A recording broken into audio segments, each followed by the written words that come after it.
We remain steadfast in our commitment in delivering local news that matters, stories that inspire, enriching the lives of Filipinos in the Philippines and across the globe. This is your GMA Regional TV. Buong puso para sa Pilipino.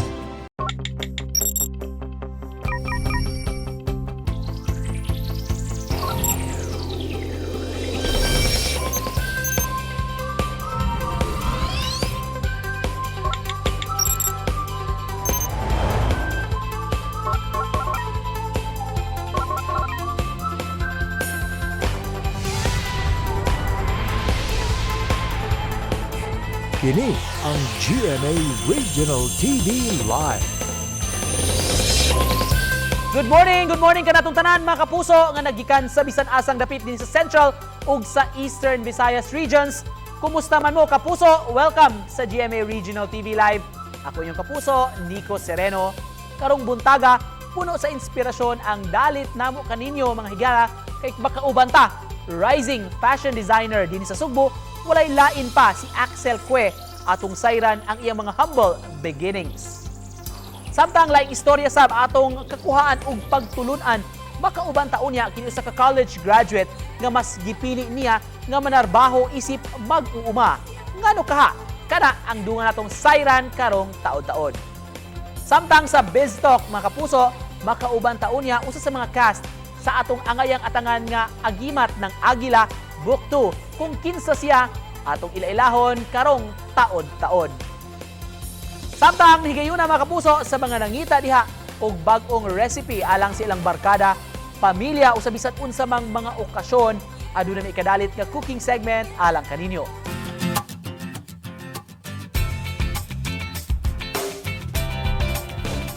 Pinaagi ning segment nga mo idalit kaninyo kapuso mga putahe nga swak sa panglasa ug dali ra gyud himuon. Tara atong tan-awon kining crispy breaded fish fillet gikan ni Chef Buddy o mas naila sangan nga chef kusinero. Let's watch this.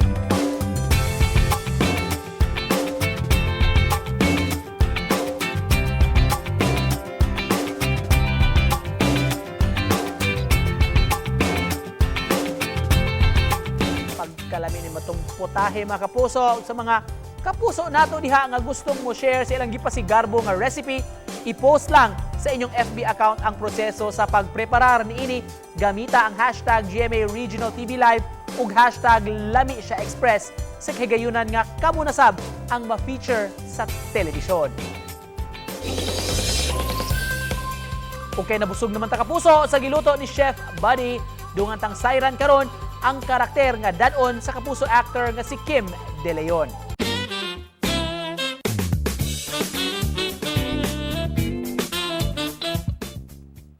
Kapuso sa Biz Talk rong buntaga makauban ta usa sa mga main cast sa atong angay atangan Alamat ng Agimat Book 2 kapuso Kim De Leon.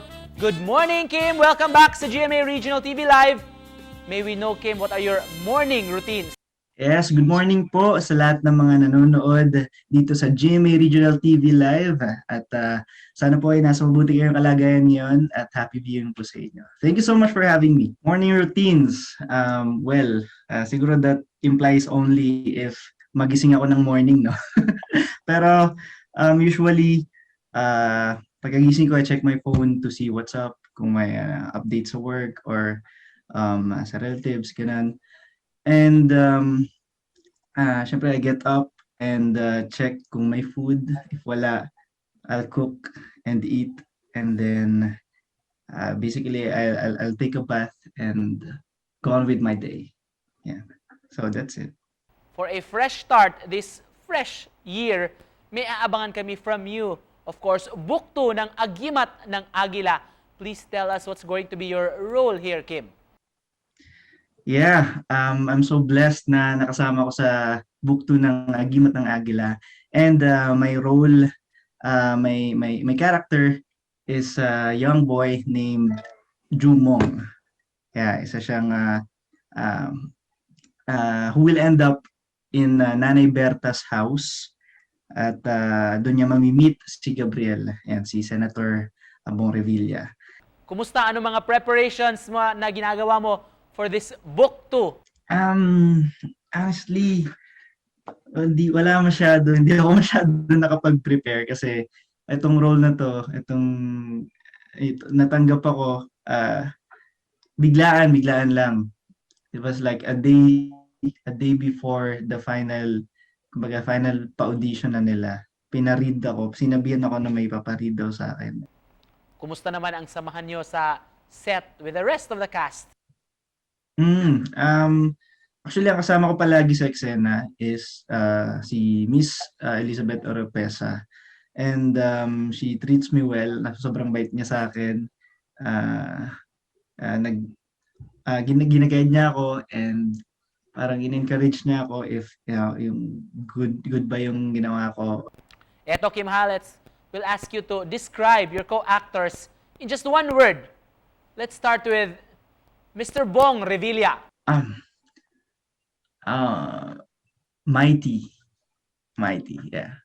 Of course, Rabia Mateo.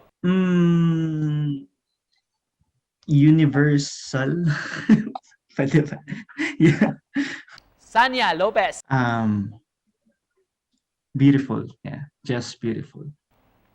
All right, thank you for that, Kim. Please invite all our kapuso to keep supporting. Abangan nila dapat ang Book 2 ng Agimat ng Agila, Kim. Huwag niyo po kalimutan, abangan ang Agimat ng Agila Book 2. Malapit na po yan. Ingat po mga kapuso.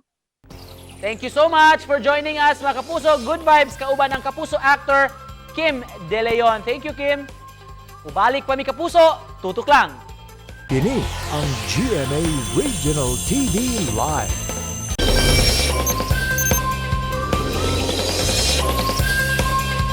Kung beauty pageant na gani ang hisgutan, gikinahanglang bongga gayud ang pagrampa. Adunay talento, maayo mo tubag sa question and answer portion ug adunay maayong attitude. Apan usag yun sa mga makapadani sa mga hurado ug mismong sa mga audience, mao ang gisulob nga gown, costume ug swimwear.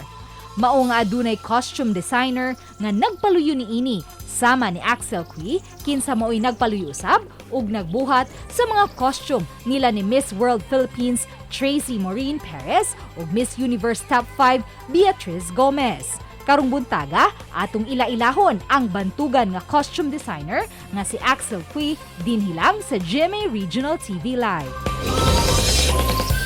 Kauban na nato sa programa, mga kapuso. Sugbuan ng costume designer sa mga bisti nila ni Miss Universe Top 5 Beatriz Luigi Gomez ug Miss World Philippines Tracy Maureen Perez Axel Cui. Mayong buntag, Sir Axel, maupay na aga. Welcome sa GMA Regional TV Live. We're so happy to have you this morning. Kumusta naman ang nag-iisang Axel Cui? Hi, maayong buntag. Mura kihapon, padayon ang kinabuhi after sa Baguio, naka-recover pa. Ongoing gihapon atong mga shows and nasa te exhibit which you can see this 8 to 31. So, nagyapon tayo kalihukan maski natay mga panghitabo karon sa atong lugar. Axel, you're indeed a gem sa fashion industry, din sa nasod, of course, labi na din sa Sugbo. Can you share to us your humble beginnings kaniadto? Before, estudyante ra jud ko sa UP, ni-graduate ko as a fine arts student, industrial design. And then after ni-graduate ko, feeling jud ako, jud para na ko ang inato nga field sa design. So, ni-proceed ko og pagka-fashion designer sa Fashion Institute of the Philippines. Which is ni-graduate ko pag 2014 sa Manila, sa Mega Fashion Hall, sa Mega Mall dito sa Ortigas. And then, after di proceeding ko sa akong mga design which is nag-start kong tahi and hinay sa tanto na kong hinay-hinay naabot ko sa akong mga gusto nga mahitabo sad sa akong kinabuhi which is karon. Nahisgutan naman ginato ang imong kaagi sa una, Axel. We're also interested to know unsa may first fashion wear masterpiece nga imong nabuhat.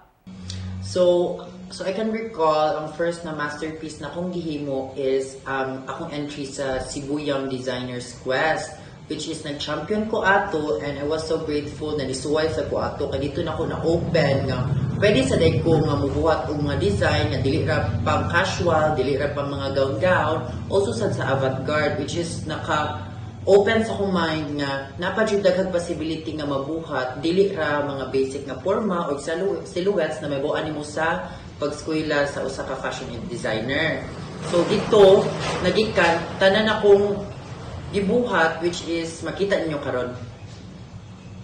Your story is truly inspiring, especially sa mga nagsugod pa lang og kabot sa ilang mga damgo diha. May we know, asa man nimo makuha kini imong mga concepts, imong mga inspiration, kinsa may imong inspirasyon, imong mga creations?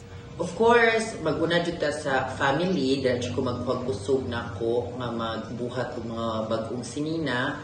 Sunod, maka-observe mo, taga-design ako, lahi-lahi jud siya concept. So, usa sa mga importante na akong buhaton kay mag-research, mangita ta unsay bag-o, unsay karaan, unsay mo trend karon. So, ang ato lang is paghago para makakita tag mga bagong ideas which is kuha na to sa atong design, mabutang na to sa atong design, and mas ligon atong ipakita. Dili ra kanang nagbuhat-buhat lang ta na para ipakita nga nindot-nindot, pero nadyo siya background in each design na inyong mapagawas. And may we know also, Axel, kung kinsa imong gi-admire o gi-look up nga fashion designer? So, akong gi-admire nga designers, actually daghan siya. Pero ang usa jud sa pinaka naka-impact nako when kanang nagkuan pa ko, nagtubo pa ko na may mukong designer kay si Alexander McQueen. Makita na to siyang works na grabe jud kaayo, pero at the same time wearable siya and walking art form siya ba. Dili ra siya sinina na makita na to ordinaryo. Makita na to nga nadyo story every collection or every garment na ipakita taga show. Speaking of creations, daghan gyud kaayo ang nabilib sa national costume sa Miss World o sa Miss Universe. Can you share to us mga interesting facts o imong experience sa pagbuhat nimong mga masterpieces? Let's start, Axel, sa Bakunawa costume and of course sa Mariposa ni Tracy. Making those two designs was really complex and so interesting at the same time because they actually each kay ko tigbuhat o ka ng mga national costume, and I was given a task that is very important to kanang Miss Universe or Miss World, which is making the national costumes of both girls. So, starting with Bakunawa, lisod siya kay ang pagbuhat nato sa, like for example, sa concept palandaan, muhatag siya pila ka weeks before approval sa Miss Universe nga org. So, upon given the design, may ma-approve na siya, so mag-formulate na ta sa atong materials na gamiton, ang techniques, and uban pa dira ng mga techniques na ito magamit, especially sa mga kanang forms sa sinina. The experience was really challenging, but at the same time, maka-happy kay nabuhat yun ako unsa akong na-envision sa akong mind, and also, kanang na-shock sad ko. Ako mismo na-shock sad ko mismo na makabuhat sa di ko ginato. And as for Mayari, which is Miss World, kuan siya. Di ba makita niyo ang story na connected ang Bakunawa ug Mayari, kay ang Mayari is lunar goddess siya. So, ako na lang siya gi-connect para mas nindot ang story na silang duha kay connected to each other.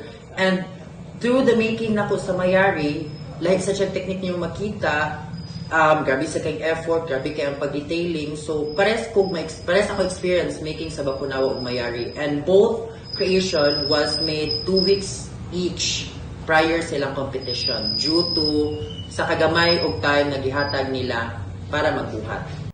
Axel, sa mga aspiring fashion designers like you, unsa may mahatag nimo nga tambag kining mga young dreamers nato diha? Ako mahatag nga advice sa mga young designers. Always nato naon nga ang kaning pagka-designer is trabaho gyapon ni, so dapat maningkamot jud ta pirmi. daghan siya sacrifices going sa inyong gusto na mahitabo, pero eventually if mahitabo na malipay jud mo o hata ka nang gahin jud mo pag-ampo permi sa Ginoo nga makuha na ninyo o salig lang jud sa inyong kagalingon. Permi lang jud salig lang jud og ayaw kalimot nga mas napa mo'y mabuhat sa kalibutan, ayaw mo ka-discourage kung unsa may gisulti sa ubang tao. And to end this interview, may we ask for your message of hope, Axel, sa atong mga kapuso dito sa Central ug Eastern Visayas regions. Karon daghan man jud kita mga challenges nga nahitabo karon sa atong lugar. Prayers lang jud ta, mansalig ta sa atong kaugalingon, magtinabangay, manbangon ta bangon, fight para dili ta maapektuhan sa ato ang mga kanang kalamidad na nahitabo karon. Daghang salamat sa pag-uban kanamo, Axel. Amping ka. Thank you mga kapuso. Thank you so much. Thank you and maayong buntag. Ubalik pa mi kapuso, tutok lang. Kini ang GMA Regional TV Live.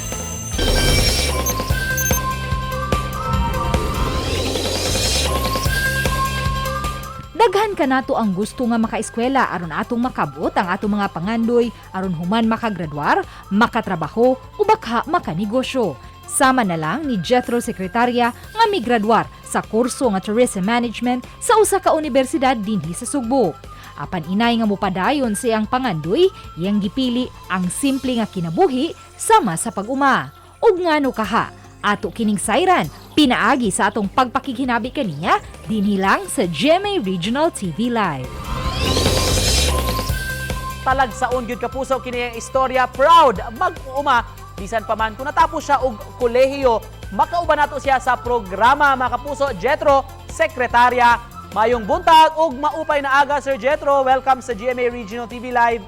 Sir, what makes your morning productive? Maayong buntag po din mo diha. Hanggang salamat ninyo oportunidad sa sayo sa kabuntagon.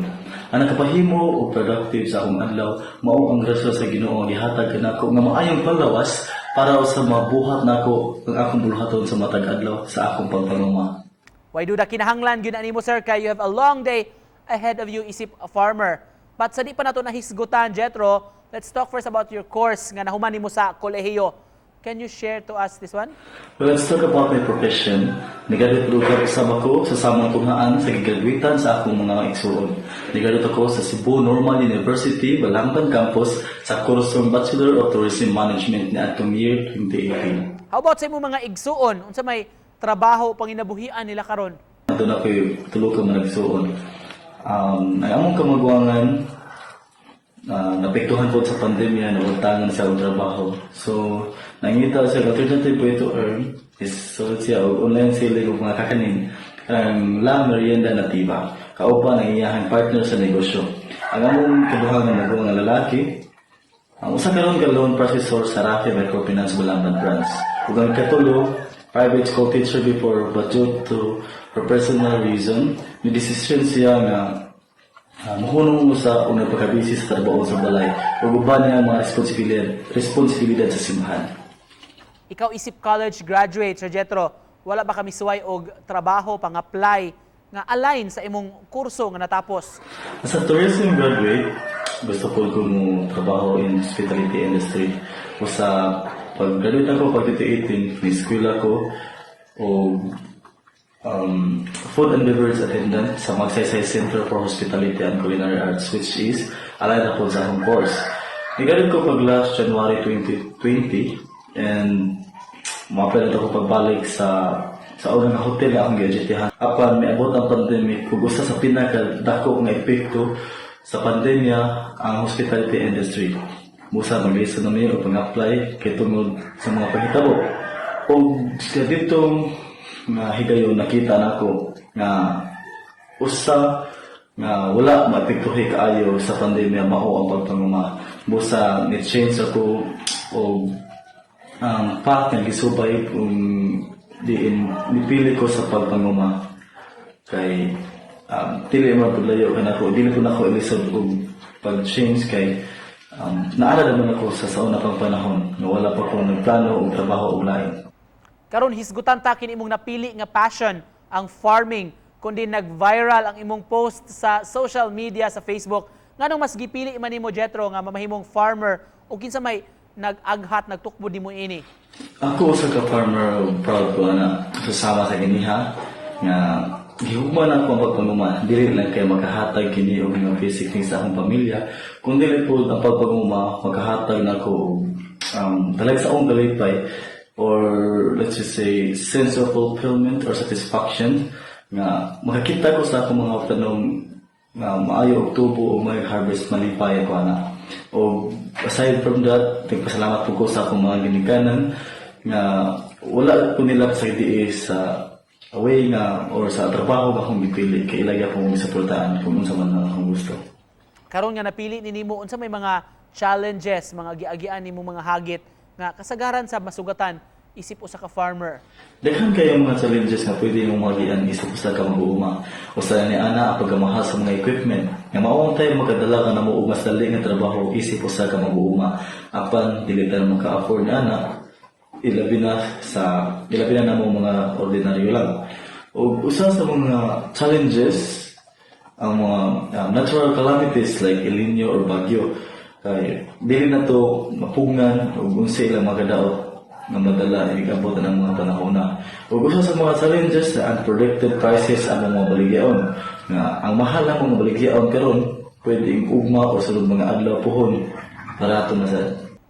Coming from you, Jetro, is a proud farmer. Para nimo ngano kinahanglan kaayo ang atong mga mag-uuma sa kabukiran?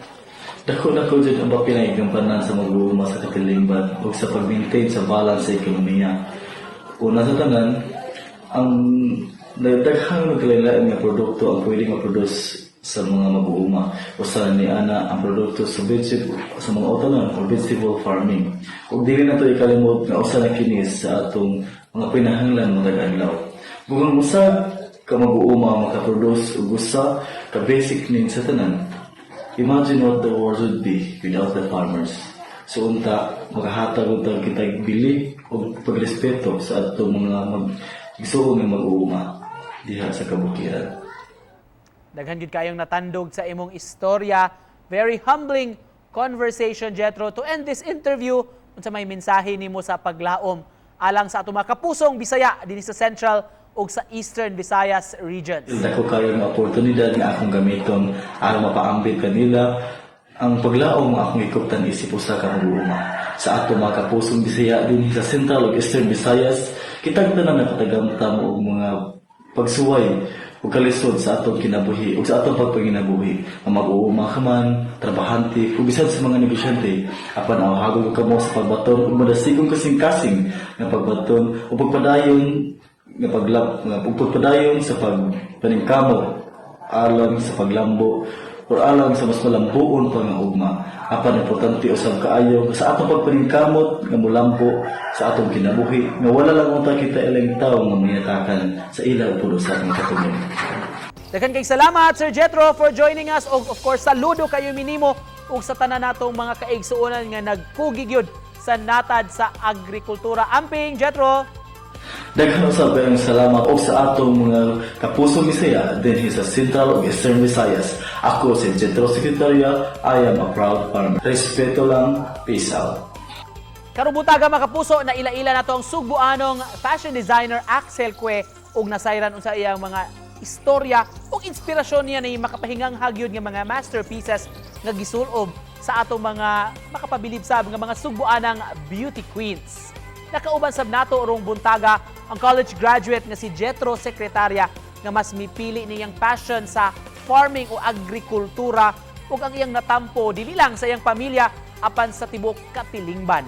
Sa katapusan, nakauban nato kapuso actor Kim De Leon nga parte o bubida ni siya sa agimat ng Agila Book 2 atong angayang atangan og di gyud palabyon na serye.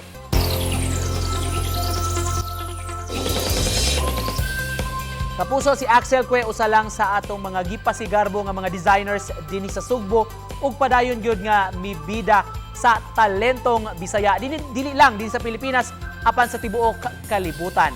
Ug sa di pa mi manamilit mga kapuso dunay mi pabound nga idalit kaninyo. Kinigikan sa American businesswoman ug fashion icon Iris Apfel, when you don't dress like everybody else, you don't have to think like everybody else. Kapuso, sa mga gusto nga mo preview pagbalik nimong episode, please visit our official website www.gmaregionaltv.com o bisita sab ang official YouTube channel GMA Regional TV. Please click subscribe. Gan kaayong salamat mga kapuso sa inyong padayon o guway puas nga pagsuporta sa programa hangtod sa sunod higayon. That in all things, God may be glorified. Stay strong, stay safe, o stay healthy, kapuso.